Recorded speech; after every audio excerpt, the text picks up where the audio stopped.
Gate पर आए और बोले वारंट है, तो आप क्या करेंगे? अगर आप कंफ्यूज हो जाते हो लीगल टर्म्स से तो ये वीडियो स्पेशली आपके लिए है। नमस्ते दोस्तों, welcome back to our channel. आज हम बात करने वाले हैं एक ऐसे टॉपिक के बारे में जो हर किसी को जानना चाहिए, वारंट ऑफ अरेस्ट। क्या होता है वारंट, कौन इशू करता है और पुलिस बिना वारंट के क्या किसी को गिरफ्तार कर सकती है? ये सब हम सिंप्लीफाई करेंगे बीएनएसएस की सेक्शन 72 से लेके 83 तक। सबसे पहले बात करते हैं section 72, form of warrant of arrest and duration.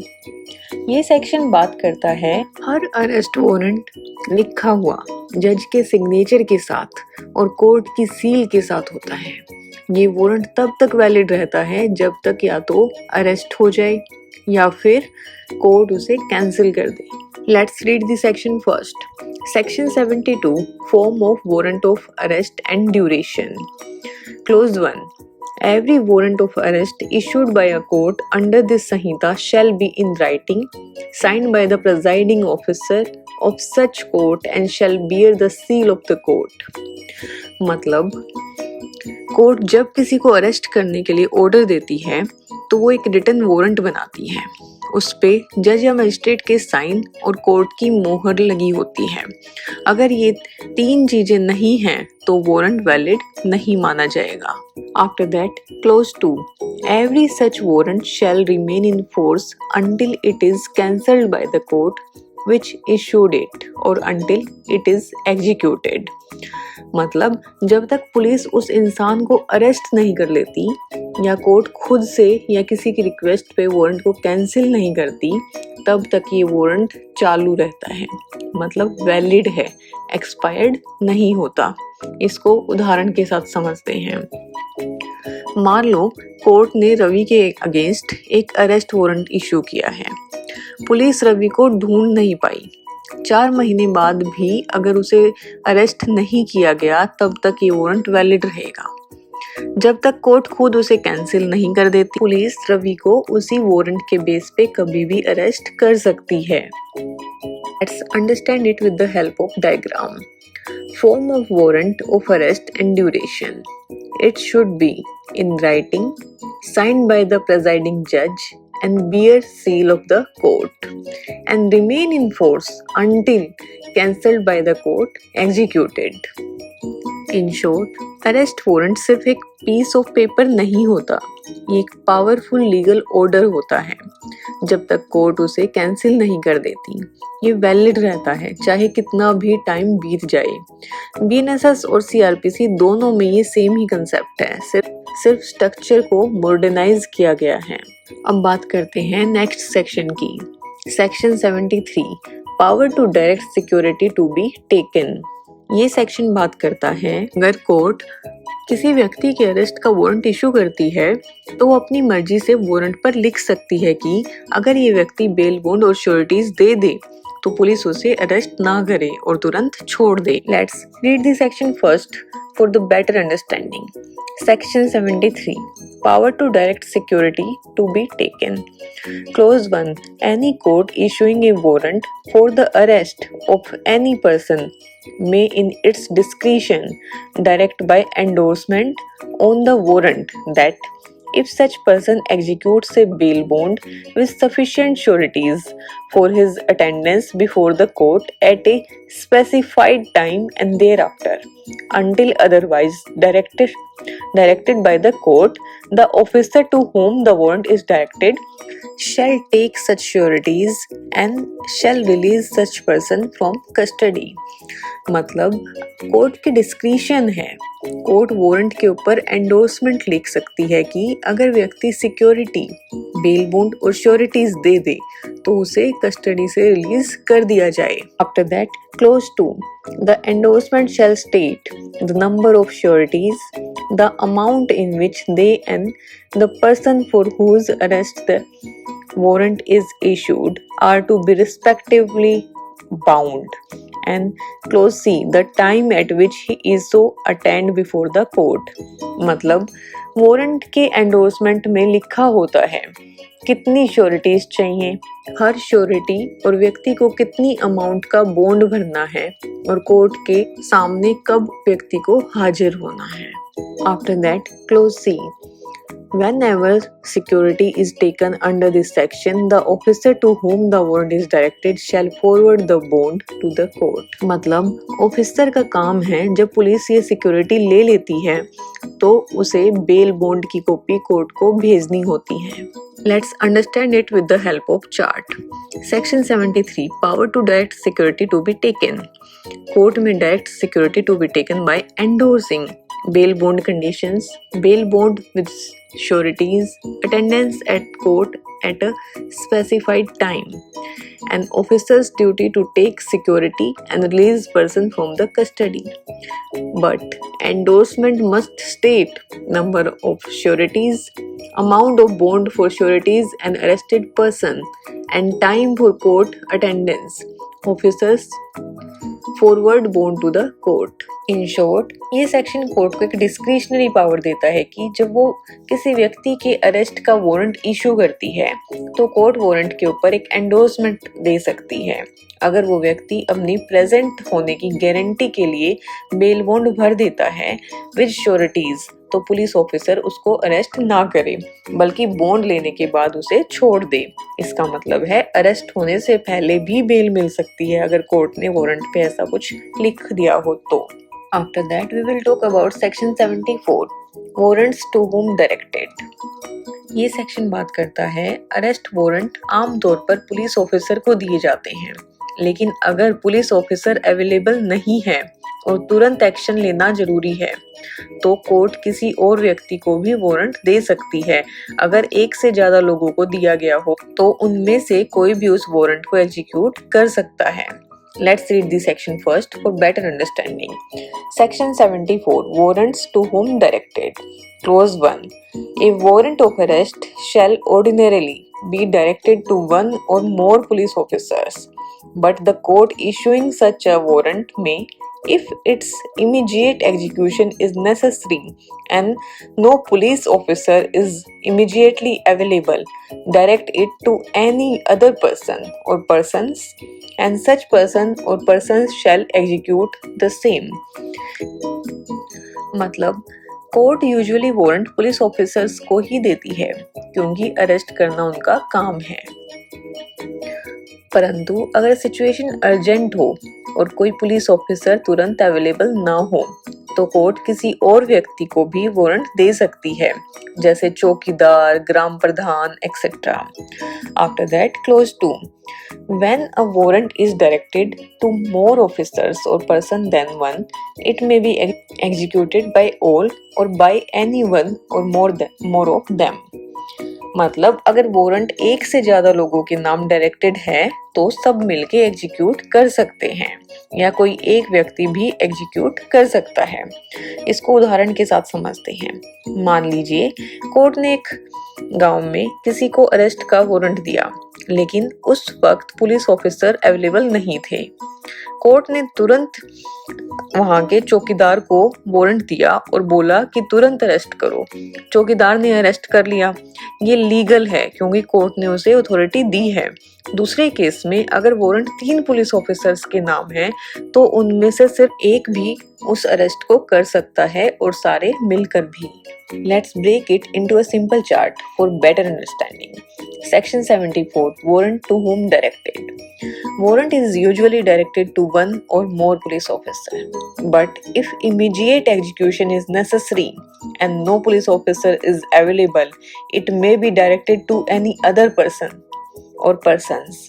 If directed to multiple officers and persons, it can be executed by all or it can be executed by one or more of them. In short, court के पास power होती है कि emergency situations में किसी भी responsible व्यक्ति को arrest warrant दे. ये फ्लेक्सिबिलिटी इसलिए दी गई है ताकि डिले के कारण जस्टिस कॉम्प्रोमाइज ना हो. बात करते हैं सेक्शन 75 की. वारंट में be directed to any person. ये सेक्शन बात करता है चीफ जुडिशियल मजिस्ट्रेट या फर्स्ट क्लास मजिस्ट्रेट किसी भी व्यक्ति को वारंट दे सकता है अगर कोई कन्विक्ट भाग गया हो, कोई प्रोक्लेम्ड ऑफेंडर हो या नॉन बेलेबल ऑफेंस में वांटेड हो और अरेस्ट से बच रहा हो। ऐसे व्यक्ति अगर उसके एरिया में हैं तो वारंट मिलने वाले व्यक्ति उसको अरेस्ट करेगा और पुलिस के हवाले कर देगा। Let's read it for better understanding. Section 75. Warrant may be directed to any person. The Chief Judicial Magistrate or a magistrate of the first class may direct a warrant to any person within his local jurisdiction for the arrest of any escaped convict, proclaimed offender, or of any person who is accused of a non-bailable offense and is evading arrest. मतलब chief judicial magistrate या first class magistrate किसी भी non police person को भी warrant दे सकता है, परंतु शर्त ये है कि वो व्यक्ति उनके लोकल जुडिक्शन में हो। अब बात आती है वारंट किन किन लोगों को दिया जा सकता है। जो जेल से भाग गए हों, एस्केप्ड कन्विक्ट, जो प्रोक्लेम्ड ऑफेंडर हैं, डिक्लेयर हो चुके हैं भगोड़े, या फिर जो नॉन बेलेबल ऑफेंस में वांटेड हैं और पुलिस से छुप कर रह रहे हों। After that clause 2. Such person shall acknowledge in writing the receipt of the warrant and shall execute it if the person for whose arrest it was issued is in or enters on any land or other property under his charge. ये बात करता है warrant पाने वाले व्यक्ति की जिम्मेदारी क्या क्या है। वारंट लेने वाले व्यक्ति को उसको लिखित एक्नॉलेजमेंट देना होता है और अगर वो भगोड़ा उसकी प्रॉपर्टी या लैंड पर आता है तो उसे अरेस्ट करना होता है। After that close 3. When the person against whom such warrant is issued is arrested, he shall be made over with the warrant to the nearest police officer, who shall cause him to be taken before magistrate having jurisdiction in the case, unless security is taken under section 73. ये close बात करता है आगे का process क्या है। Arrest होने के बाद उस व्यक्ति को नियरेस्ट पुलिस ऑफिसर को सौंप दिया जाता है। पुलिस उसे जुडिक्शन वाले मजिस्ट्रेट के सामने पेश करती है। अगर सेक्शन 73 के तहत सिक्योरिटी दी गई हो तो उसे उस बेसिस पर रिलीज कर दिया जाता है। Let's understand it with the help of chart. Section 75. Warrant में be directed to any person. Authorities, Chief Judicial Magistrate or a magistrate of the first class can direct a warrant to any person within their local jurisdiction. And what is the conditions for warrant issuance? Arrest of an escaped convict, arrest of a proclaimed offender, arrest of a person accused of a non-bailable offense and evading arrest. And what's the duty of the person directed? Acknowledge receipt of the warrant in writing and execute the warrant if the person to be arrested is on their property or enters it. And post arrest procedure, arrested person is handed over to the nearest police officer and police officer takes the arrested person to a magistrate with jurisdiction unless the security is taken under section 73. In short, ये section court को एक special power देता है कि arrest warrant सिर्फ police को नहीं बल्कि किसी भी रिस्पॉन्सिबल पर्सन को दिया जा सकता है अगर कुछ स्पेसिफिक कंडीशन हो तो। और ये कब दिया जा सकता है? अगर वो एस्केप्ड कन्विक्ट है या प्रोक्लेम्ड ऑफेंडर है या कोई नॉन बेलेबल ऑफेंस में एक्यूज्ड है और अरेस्ट से बच रहा है तो चीफ जुडिशियल मजिस्ट्रेट या फर्स्ट क्लास मजिस्ट्रेट किसी भी रिस्पॉन्सिबल पर्सन को डायरेक्ट कर सकता है अरेस्ट वारंट एग्जीक्यूट करने के लिए अपने लोकल एरिया में। After that we will talk about section 76. Warrant directed to police officer. ये सेक्शन बात करता है अगर वारंट किसी एक पुलिस ऑफिसर के नाम इशू हुआ हो तो दूसरे पुलिस ऑफिसर भी उसे एग्जीक्यूट कर सकते हैं, बस पहले वारंट वाले ऑफिसर को उस दूसरे ऑफिसर के नाम एंडोर्स करना होगा। Let's read this section. A warrant directed to any police officer may also be executed by any other police officer whose name is endorsed upon the warrant by the officer to whom it is directed or endorsed. ये section बात करता है जब court किसी particular police officer के नाम warrant भेजती है, मान लीजिए इंस्पेक्टर वर्मा के नाम, तो इंस्पेक्टर वर्मा किसी और पुलिस ऑफिसर का नाम वारंट पे लिखकर एंडोर्स करके उसे एग्जीक्यूशन दे सकता है। What is the purpose behind this rule? कभी कभी ओरिजिनल ऑफिसर बिजी होते हैं या एरिया में नहीं होते, तो इस रूल से एक फ्लेक्सिबल सिस्टम बनता है जिसमें वारंट को डिले किया बिना किसी और कॉम्पिटेंट पुलिस ऑफिसर से एग्जीक्यूट करवाया जा सकता है। इसको एक उदाहरण के साथ समझते हैं। मान लीजिए कोर्ट ने वारंट सब इंस्पेक्टर सिन्हा के नाम इशू किया। सिन्हा साहब किसी और केस में बिजी हैं, तो उन्होंने हेड कांस्टेबल रजत के नाम वारंट पर एंडोर्स कर दिया। रजत ने उस व्यक्ति को अरेस्ट किया, ये लीगल अरेस्ट माना जाएगा। Let's read this section with the help of a simple chart. Section 76, warrant directed to police officer. Primary directive, warrant is directed to a specific police officer. After that, endorsement, the officer to whom the warrant is directed can endorse it to another police officer. After that, execution, the endorsed police officer can execute the warrant. In short, section 76 police department को internal delegation का right देता है। इससे warrant execution में delay नहीं होता और law enforcement ज्यादा एफिशिएंट बनती है। After that, we will talk about section 77, notification of substance of warrant. ये सेक्शन बात करता है जब किसी व्यक्ति को वारंट के जरिए अरेस्ट किया जा रहा है तो उस पुलिस ऑफिसर या व्यक्ति को ये बताना जरूरी है कि वारंट किस बात का है। अगर अरेस्टेड पर्सन कहे तो उसे वारंट दिखाना भी पड़ेगा। Let's read the section for better understanding. Section 77, notification of substance of warrant. The police officer or other person executing a warrant of arrest shall notify the substance thereof to the person to be arrested and if so required shall show him the warrant. ये section बात करता है police या कोई authorised person जब arrest करे तो basic information बतानी जरूरी है। क्या अरेस्ट वारंट कोर्ट ने दिया है? किस केस के लिए अरेस्ट किया जा रहा है? अगर अरेस्टेड पर्सन पूछे या डिमांड करे कि वारंट दिखाओ तो उसको वारंट भी दिखाना पड़ता है। ये उसका बेसिक लीगल राइट है ताकि अरेस्टी को समझ आए कि उसकी अरेस्ट किस लीगल बेस पर हो रही है। ये स्टेप ट्रांसपेरेंसी और अकाउंटेबिलिटी के लिए इम्पोर्टेंट है। इसको एक उदाहरण के साथ समझते। पुलिस ने सुनील को अरेस्ट करने के लिए बोला।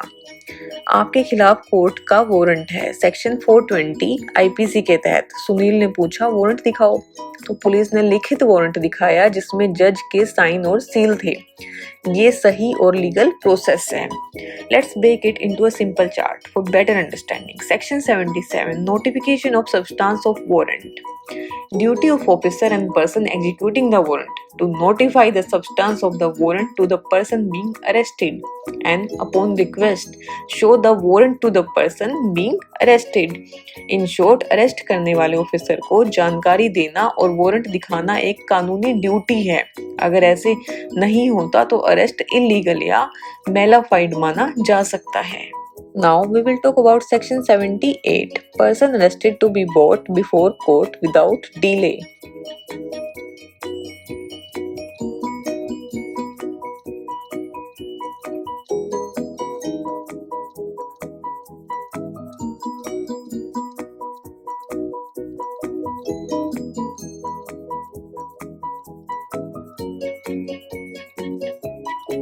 ये सेक्शन बात करता है पुलिस या कोई भी व्यक्ति जिसने वारंट से अरेस्ट किया है उसे बिना किसी जरूरत से ज्यादा डिले के कोर्ट में ले जाना चाहिए, मैक्सिमम 24 घंटे के अंदर सफर का समय छोड़ करके।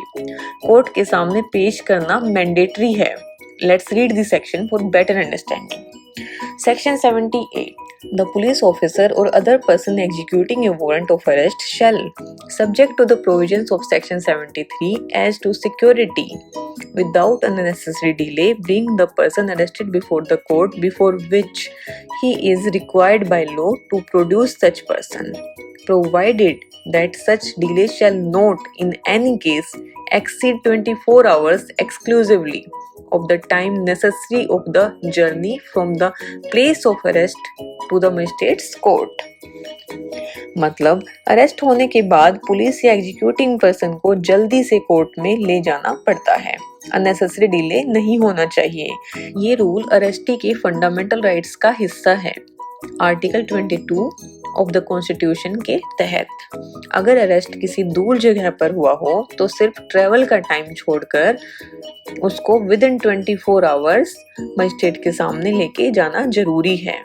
अगर वारंट के साथ बेल सिक्योरिटी का प्रोविजन सेक्शन 73 के तहत दिया गया है और पर्सन ने वो सिक्योरिटी दे दी है तो कोर्ट में ले जाना जरूरी नहीं है। इसको एक उदाहरण के साथ समझते हैं। पुलिस ने रोहित को कोर्ट वारंट के बेसिस पर 10 बजे सुबह अरेस्ट किया और वो जगह मजिस्ट्रेट से 3 घंटे दूर थी। पुलिस ने उसे सेम दिन शाम तक कोर्ट में पेश कर दिया। ये लीगल है, लेकिन अगर पुलिस ने बिना वजह अगले दिन तक डिले किया तो वो इलीगल डिटेंशन माना जा सकता है। Let's break it into a simple chart for better understanding. Section 88. Person arrested to be brought before the court. Duty of officer and person who is arrested and executing warrant. Bring the arrested person before the court without unnecessary delay and subject to Section 73 regarding security. After that, time limit. Delay must not exceed 24 hours and time required for the journey to the magistrate's court is excluded from this limit. In short, section 78 ensure करता है कि किसी भी arrested व्यक्ति को unnecessary detain ना किया जाए। Now we will talk about section 79 where warrant में बी एग्जीक्यूटेड। ये सेक्शन क्लियरली बोलता है कि वारंट ऑफ अरेस्ट पूरे इंडिया में कहीं पे भी एग्जीक्यूट किया जा सकता है। Let's read the section. A warrant of arrest may be executed at any place in India. मतलब चाहे वारंट किसी भी स्टेट का हो, पुलिस उसे इंडिया के किसी भी कोने में जाके एनफोर्स कर सकती है। ये सेक्शन जुरिडिक्शन की बाउंड्रीज को रिमूव करता है जब बात अरेस्ट वारंट की होती है तो one nation one warrant type concept. तो याद रखो, वारंट सिर्फ एक शहर तक लिमिट नहीं होता, पूरा इंडिया कवर करता है। लॉ के हिसाब से कोई भी एक्यूज्ड कहीं भी हो अरेस्ट हो सकता है। After that, Section 80. Section 80. Warrant forwarded for execution outside jurisdiction. ये सेक्शन बात करता है अगर किसी व्यक्ति के खिलाफ वारंट इशू हुआ है लेकिन उसका एग्जीक्यूशन कोर्ट के जुरिडिक्शन के बाहर करना है तो कोर्ट उस वारंट को डायरेक्टली उस एरिया के पुलिस अथॉरिटी या एग्जीक्यूटिव मजिस्ट्रेट को भेज सकता है ताकि वो वारंट वहाँ एग्जीक्यूट हो सके। Let's read this section for better understanding. Section 80. Warrant forwarded for execution outside jurisdiction. Clause 1. When a warrant is to be executed outside the local jurisdiction of the court issuing it, such court may, instead of directing the warrant to the police within its jurisdiction, forward it by post or otherwise to any executive magistrate or district superintendent of police or commissioner of police within the local limits of whose jurisdiction it is to be executed, and the executive magistrate or district superintendent or commissioner shall endorse his name thereon and if practicable cause it to be executed in the manner herein before provided. Close 1 कहता है कि अगर warrant किसी ऐसे area में execute कराना है जो इशूइंग कोर्ट के जुरिडिक्शन के बाहर है तो कोर्ट उस वारंट को लोकल पुलिस को ना भेजकर बाय पोस्ट या किसी और तरीके से उस जगह के एग्जीक्यूटिव मजिस्ट्रेट या सुपरिटेंडेंट ऑफ पुलिस या कमिश्नर ऑफ पुलिस को भेज सकता है जिसको वारंट मिले, जैसे कि मजिस्ट्रेट, डीएसपी या कमिश्नर। वो अपना नाम एंडोर्स करेगा, मतलब साइन करेगा, और अगर पॉसिबल हो तो वो उस वारंट को एग्जीक्यूट करवाएगा। After that clause 2, the court issuing a warrant under subsection 1 shall forward along with the warrant the substance of the information against the person to be arrested together with such documents, if any, as may be sufficient to enable the court acting under section 83 to decide whether bail should or should not be granted to the person. जब court किसी दूसरे jurisdiction में warrant भेजता है तो उसके साथ कुछ ज़रूरी डॉक्यूमेंट्स भी भेजने होते हैं। उस व्यक्ति के खिलाफ जो इन्फॉर्मेशन मिली है उसकी समरी, और अगर अवेलेबल हो तो सपोर्टिंग डॉक्यूमेंट्स। ये इसलिए दिया जाता है ताकि जिस एरिया में अरेस्ट हो रहा है वहाँ की कोर्ट सेक्शन 83 के तहत बेल देने या मना करने का फैसला ले सके। इसको एक उदाहरण के साथ समझते हैं।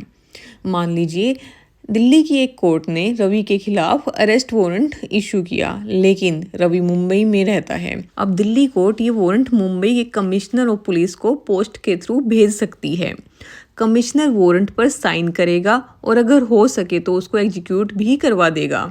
साथ ही दिल्ली कोर्ट उस वारंट के साथ रवि के खिलाफ कंप्लेंट की समरी और कुछ डॉक्यूमेंट भी भेज सकती है, ताकि मुंबई कोर्ट ये डिसाइड कर सके कि रवि को बेल मिले या नहीं।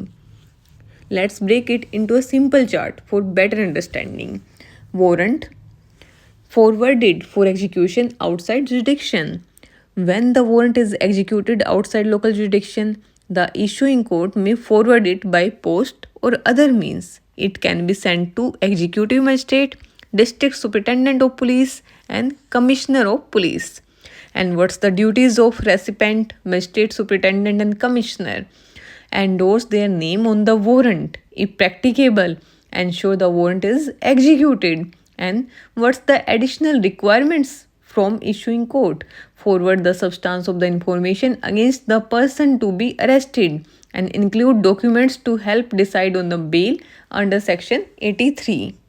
इन शॉर्ट सेक्शन 80 इंश्योर करता है कि वारंट एग्जीक्यूशन सिर्फ लोकल एरिया तक सीमित ना हो, बल्कि दूर के एरियाज में भी इजीली हो सके बिना टाइम वेस्ट किए। ये प्रोविजन पुलिस और कोर्ट कोऑर्डिनेशन को स्मूथ बनाता है और जस्टिस प्रोसेस को फास्ट और एफिशिएंट बनाता है। After that we will talk about section 81 warrant directed to police officer for execution outside jurisdiction. ये सेक्शन बात करता है अगर किसी पुलिस ऑफिसर के नाम वारंट इशू हुआ है और उसे कोर्ट के जुडिक्शन के बाहर एग्जीक्यूट कराना है तो उसको पहले लोकल अथॉरिटी से एंडोर्समेंट लेना होता है। लेकिन अगर डीले से अरेस्ट ना हो पाए तो वो एंडोर्समेंट के बिना भी अरेस्ट कर सकता है। Let's read the section first and understand it close by close. Clause 1. When a warrant directed to a police officer is to be executed beyond the local jurisdiction of the court issuing the same, he shall ordinarily take it for endorsement either to an executive magistrate or to the police officer not below the rank of an officer in charge of a police station within the local limits of whose jurisdiction the warrant is to be executed.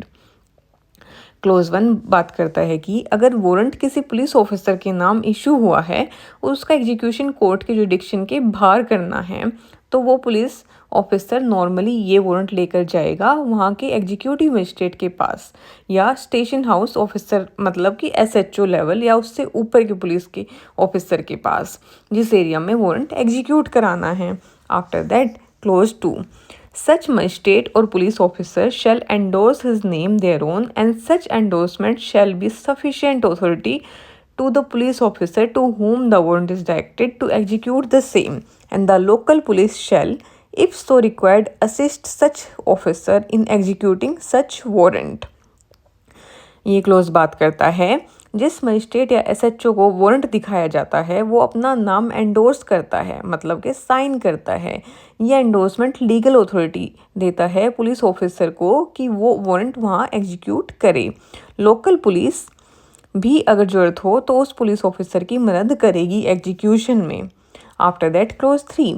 Whenever there is reason to believe that the delay occasioned by obtaining the endorsement of the magistrate or police officer within whose local jurisdiction the warrant is to be executed will prevent such execution, the police officer to whom it is directed may execute the same without such endorsement in any place beyond the local jurisdiction of the court which issued it. Clause 3 कहता है कि अगर police officer को लगता है कि endorsement लेने में डिले होगा और इस डिले की वजह से अरेस्ट करना मुश्किल हो सकता है तो वो पुलिस ऑफिसर एंडोर्समेंट के बिना भी वारंट एग्जीक्यूट करा सकता है, चाहे वो उस एरिया के बाहर हो जहां वारंट इशू हुआ था। इसको एक उदाहरण के साथ समझते हैं। अगर कोर्ट ने वारंट इशू किया इंस्पेक्टर राज के नाम पर और उसे वाराणसी में किसी को अरेस्ट करना है तो इंस्पेक्टर राज नॉर्मली वाराणसी एग्जीक्यूटिव मजिस्ट्रेट या एसएचओ के पास जाके उससे एंडोर्समेंट लेगा फिर अरेस्ट करेगा। लेकिन अगर उसे लगता है कि अगर एंडोर्समेंट लेने में टाइम वेस्ट होगा और एक्यूज्ड भाग सकता है तो वो सीधा सीधा अरेस्ट भी कर सकता है एंडोर्समेंट के बिना। Let's break it into a simple chart for better understanding. warrant directed to police officer for execution outside jurisdiction. What is the standard procedure? Police officer takes the warrant for endorsement to an executive magistrate or a police officer not below the rank of officer in charge of a police station within the jurisdiction. And endorsement authority, the magistrate or police officer endorses the warrant, and endorsement authorize the executing police officer and local police assist in execution if required. But in case of emergency, if delay in endorsement would prevent execution, the officer may execute the warrant without endorsement. This applies beyond the local jurisdiction of the issuing court. In short, section 81 का मकसद है कि cross जुडिक्शन warrant execution smoothly हो। यहाँ balance maintain किया गया है between legal procedure and practical urgency. इसे लॉ एनफोर्समेंट को लीगल बैकिंग भी मिलती है और स्पीडी एक्शन का स्कोप भी होता है। अब बात करते हैं सेक्शन 82 की, procedure on arrest of person against whom warrant issued. ये सेक्शन बात करता है अगर वारंट किसी व्यक्ति के खिलाफ इशू हुआ है और उसका अरेस्ट उस डिस्ट्रिक्ट से बाहर किया गया है जहाँ से वारंट आया था, तो कुछ स्पेशल प्रोसीजर फॉलो की जाती है, जैसे कि उसे कहाँ ले जाया जाए और इन्फॉर्मेशन किस किस को दी जाए। Let's read this section for better understanding. Section 82, Procedure on arrest of person against whom warrant issued. When a warrant of arrest is executed outside the district in which it was issued, the person arrested shall, unless the court which issued the warrant is within 30 kilometers of the place of arrest or is nearer, then the executive magistrate or district superintendent of police or commissioner of police within the local limits of whose jurisdiction the arrest was made, or unless security is taken under section 73, be taken before such magistrate or district superintendent or commissioner. ये section बात करता है कि जब arrest उस district के बाहर होता है जहाँ से वारंट इशू हुआ था, तो अरेस्टेड व्यक्ति को नॉर्मली ले जाया जाता है उस एरिया के एग्जीक्यूटिव मजिस्ट्रेट, डीएसपी या कमिश्नर ऑफ पुलिस के पास जहां अरेस्ट हुआ है। लेकिन अगर जिस कोर्ट ने वारंट इशू किया है वो 30 किलोमीटर के अंदर है या कोर्ट ज़्यादा पास में है कंपेयर टू लोकल मजिस्ट्रेट या डीएसपी, या फिर सेक्शन 73 के तहत सिक्योरिटी मिल चुकी है, पर्सनल बॉन्ड एक्सेट्रा, तो फिर उस व्यक्ति को डायरेक्टली इशूइंग कोर्ट के पास ले जा सकते हैं। After that, clause 2. On the arrest of any person referred to in subsection 1, the police officer shall forthwith give the information regarding such arrest and the place where the arrested people is being held to be designated police officer in the district and to such officer of another district where the arrested person normally resides. मतलब जिस व्यक्ति को arrest किया गया है उसके बारे में अरेस्ट की इन्फॉर्मेशन और वो व्यक्ति कहाँ रखा गया है या तुरंत बताना होगा उस डिस्ट्रिक्ट के डेजिग्नेटेड पुलिस ऑफिसर को जहां अरेस्ट हुआ है, और उस डिस्ट्रिक्ट के ऑफिसर को भी जहां वो व्यक्ति नॉर्मली रहता है। इसको एक उदाहरण के साथ समझते हैं।